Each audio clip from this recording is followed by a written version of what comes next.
There's a proposal coming out of Washington that's going to affect millions and millions of homeowners, people who are currently in forbearance, people who are unable to pay their mortgages right now and into the future. Basically, the government has decided to put a rule change out there that's going to put a pause on all new foreclosures until 2022. That means that servicers are going to be unable to start foreclosure until next year. So before they can start the foreclosure, they're also going to be required to try to offer the person some sort of loss mitigation, like a loan modification or some sort of forbearance or something to pay back what they owe.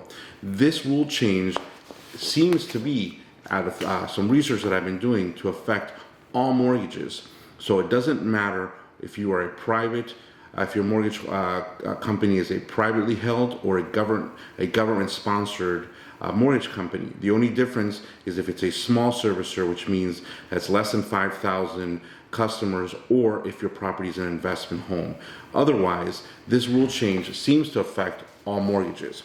A lot of people are going to be helped by this. I'm not sure it's a good idea, which is what we're going to talk about in this episode of Debt Law Survival Guide for the Desperate Debtor. My name is Diego Mendez. I'm a bankruptcy, loan modification, foreclosure lawyer here in Miami, Florida.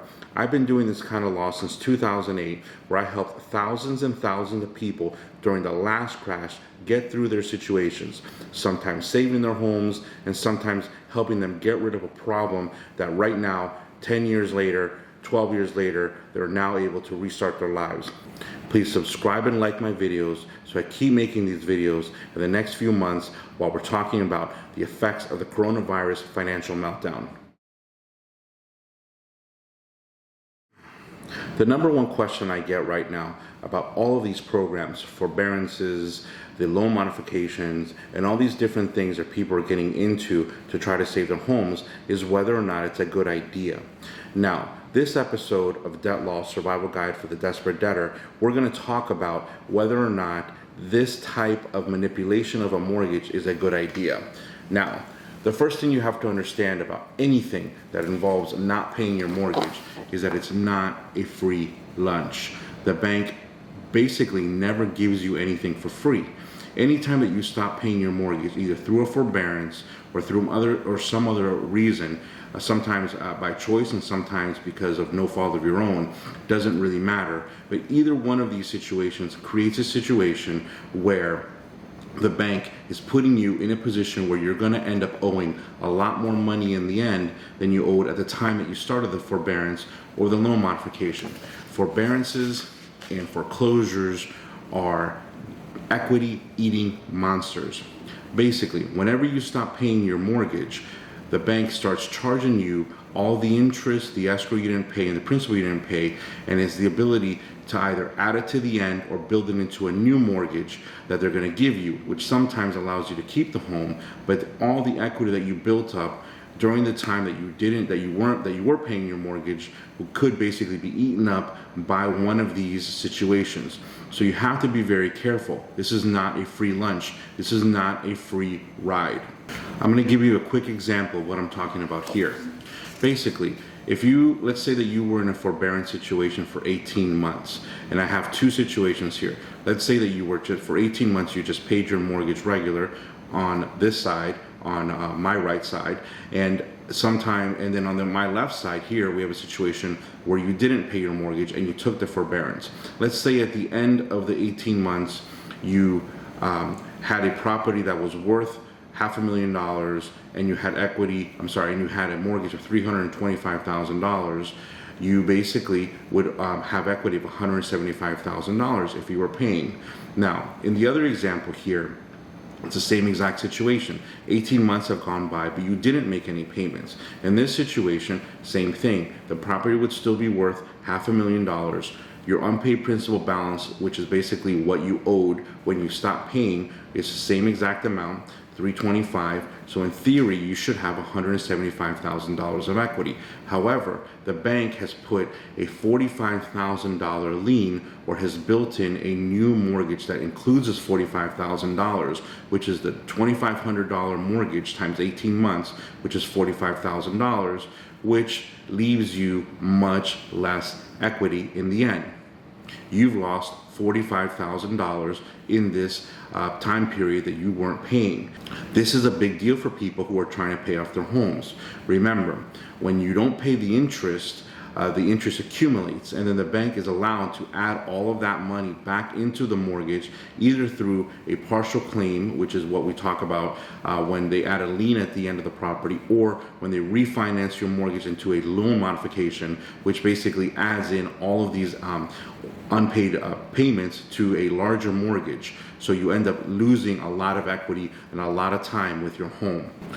When you stop paying your mortgage and you take advantage of a forbearance, or you try to do a loan modification, you have given away your equity back to the bank.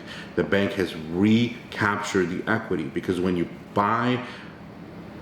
sell the property or you refinance the property, you're going to have to pay back all that money you didn't pay during the forbearance period back to the bank.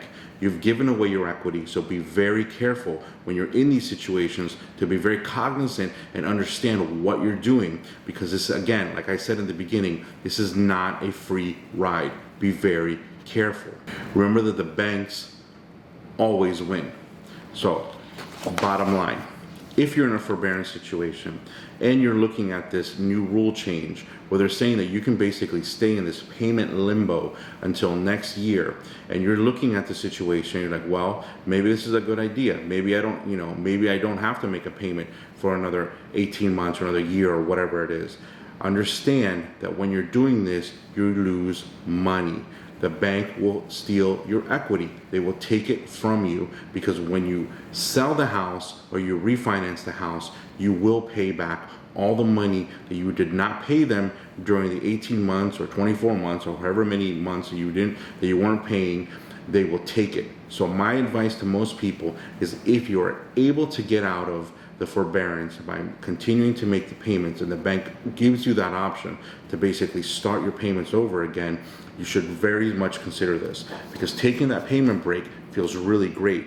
But when it's time to sell your house, 10 years down the road, and you get hit with when you thought, well, I'm going to make this amount of money, but hold on a second, you have this lien at the end, which, remember that what happened in 2020? Oh, I forgot about that. Well, now it's time to pay the piper. You're going to have to pay that money back, and it's very unfortunate, because a lot of people are going to rely on this equity in the future for their retirement or for future investments or whatever they're going to do in the future. And this 2020 year of forbearance really ate up that money and really put them back a significant amount of money and time. So be very, very careful what you're doing. Again, my name is Diego Mendez. I've seen this many, many times over the years. I've helped a lot of people with loan modifications, with forbearances, and with foreclosures. And what I've seen is that, again, the bank never loses. The bank never, ever loses. It's like the casino. When you go there, the casino never loses, the bank never loses. The bank will always get their money. So if you're not paying them now, you're going to pay them later. So if you are in a situation where you're not paying because you're in a forbearance, try to make every effort you can to get out of forbearance as soon as possible and get on with paying. It will make you feel better.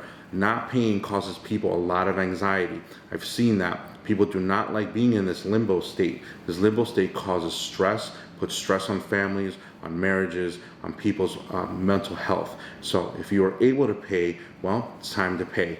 Get on with your life. Start up your payments again with the bank if you're able. Now, again, if you're unable to because of whatever situation you're in, obviously take advantage of the situation as long as possible.